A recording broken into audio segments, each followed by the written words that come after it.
Greetings and salutations, everyone, family members, friends, guests, acquaintances.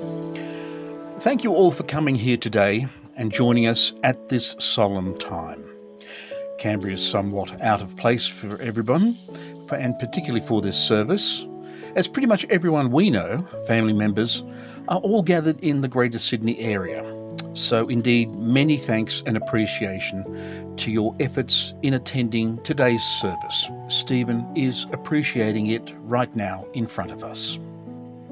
All previous services have been conducted in Sydney, for Oma and Otto back in the 70s, then Auntie Rose and my dad in the early 2000s, then recently Uncle Fritz, Uncle Carl in 2015, and in the same month no less.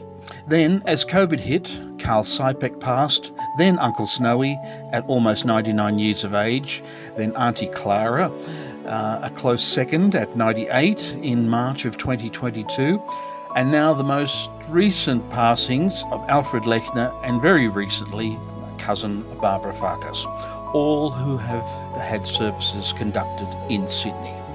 Goodness, it sounds like our family is dropping off like flies.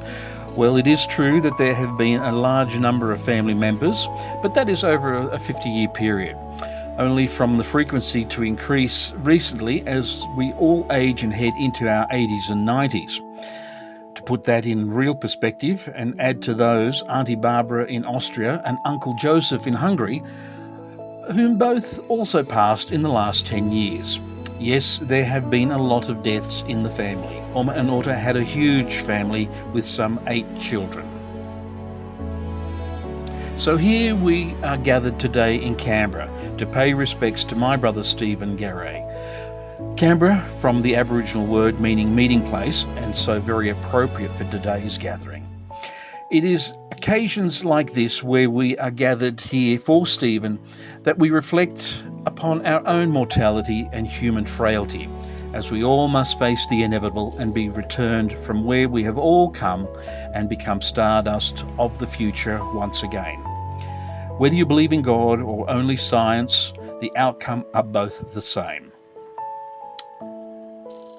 Spooky thing to note, Stephen passed away 22 years ago to the day almost from his father Ivan Garay on the 27th of January 2003 at the height of the Canberra bushfires. What can I say about a brother that one has known all his life? 65 years, in fact, for me. I've known him all my life, literally. We were born 7 years apart. He started life as a premature baby at 9 weeks early. Dad always said he could fit Stephen into his pocket because he was so small. For me, though childhood is the most memorable, having spent more time in each other's company before going off into the big wide world. Though for Stephen, that was to be a member of the Royal Australian Navy and possibly sailing the 7 seas and discovering the world. Alas, that was not to be the career path, thanks to the dreaded colour blindness he suffers, as do I. Seeking adventure when he left in 1968 to go to Fremantle in Western Australia to join the RAN, he left Liverpool a hunched-over, scrawny, spotty-faced 15-year-old school kid, determined to be a Navy man and help play his part to defend our proud country. That red-green colour blindness deficiency brought him back to Liverpool some 6 months later, by which time he appeared to grow 1 whole foot in height. Well, that's how I remember him coming home. I had to really look up to him. He put on quite a bit of body mass too. Those exercise routines did wonders to build him into a strong young man. Folks, don't bother going to the gym, just join the Navy and get paid. I remember quite a few things from those early years growing up with Stephen. He taught me to defend myself when I was in Year 6, that's 1971, at the age of 11. He was just 18, and he taught me how to help fend off another student, Frankie Gibbs' older brother Joseph, who was a true school bully. They lived just around the corner on McLean Street, and Joseph followed me home one day, and I remember Frankie's brother giving me a really big kick up the bum, and not on the fleshy bit either. So you know how that may have hurt. Anyhow, Stephen taught me some moves on how to defend myself against any future threat. It must have helped, as I never had an issue with Frankie's brother after he confronted me and I punched him in the chest and stomach after another kick. Stephen was instrumental in persuading Dad to buy me my first train set for my 5th birthday in 1964. We had lots of fun putting that together with the train tracks around the pokey 2 rooms that we had in the middle of the house at Floudale Road. We did that quite often. Then later, Dad mounted a basic track on an old door that we had. That made the layout a little bit more permanent. I can recall getting 12-volt zaps every now and then when I was leaning over the tracks. A little bit more than the tingle that you get from a 9-volt battery on your tongue. Now, spoiler alert, Stephen used to love a drink. In fact, even until recently. And when he was having some issues with Narelle, his first wife, he got quite emotional and sought some comfort from me one night after a few bevies. I think the drink was doing all the talking. Me being only 15 or so, and very super poor with people skills and being soppy, I didn't really know how to help other than just listen and take in what he had to say. Well, he and we got over it. He divorced her. Stephen had quite a varied life. Married twice, 1 wonderful child as a result, seen here before you. He was a fitter and turner by trade, worked on quite a few projects around Sydney, notably the Riche's Brewery in Surrey Hills, and the moving of the printing presses for Fairfax from the inner city to Chullora back in the early 80s. He had a number of skills with qualifications like a forklift ticket, also a crane operator's ticket, and a rigger's ticket. All the heavy industry stuff, you know, the real world where the real work got done. He could also weld quite well, and of course years of exposure to welding fumes together with his love for smoking, that didn't help his lungs. He did in the end have emphysema. Back in the day, those teen years, he loved to surf, and I recall many a holiday to Old Bar near Taree, where he began to pursue surfing with his mate Barry Allen, who also worked with him in the transport company that they worked for. The name escapes me now, but I think it was Johnson's Transport Industries.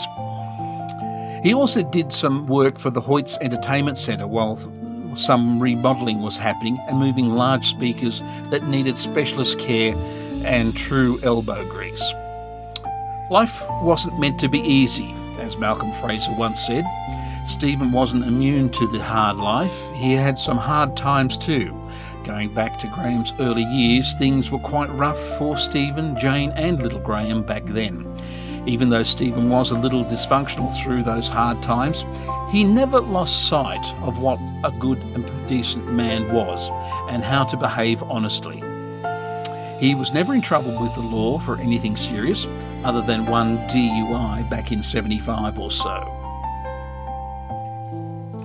If I can relate and echo part of a eulogy that Robert F. Kennedy read for his then assassinated brother, President John F. Kennedy, back in 1963, he said, "My brother is to be simply remembered as a good and decent man, who saw wrong and tried to right it, saw suffering and tried to heal it, saw war and tried to stop it. Those of us who loved him and to take him to his rest today pray that what he was and what he wished for others will one day come to pass for all the world. As he said many times in many parts of this nation, those he touched and those who sought to touch him. Some men see things as they are and say why. I dream things that never were and ask why not." Very poignant words that inspire me each time I hear them. Now, my dear brother may not have been a world leader. In fact, he may not have even been a local leader by any stretch of the imagination. But he was a giant in his family. In fact, he was a world leader in his family. I stand corrected. Stephen has all the Kennedy qualities without running the world. It's what makes a good man. As the younger Kennedy observed about his older brother, he was a good and decent man.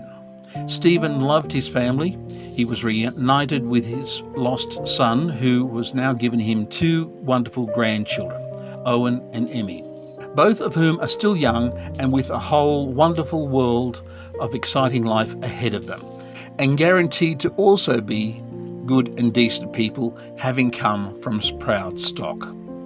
Stephen would give the shirt off his back to help someone in need, though in those few and hard times, it was actually Stephen that needed someone else's shirt, but he was too proud to ask for a handout. I'd like to acknowledge the hands-on staff at the Pines who had done a wonderful and tremendous job in caring for Stephen all the way through with his full-time needs.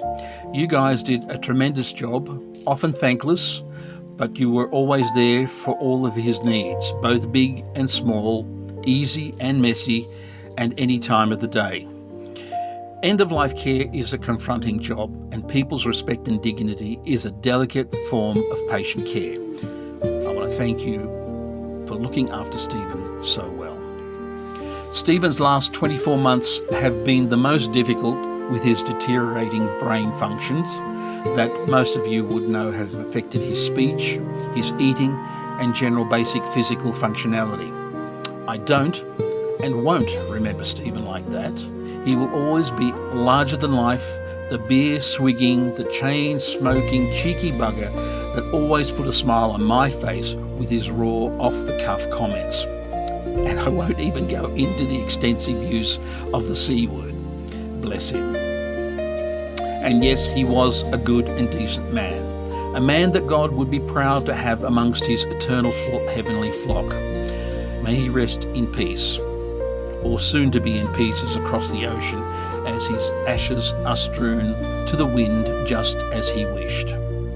I'll come and join you one day for that last infinite drink, Bordeaux wine.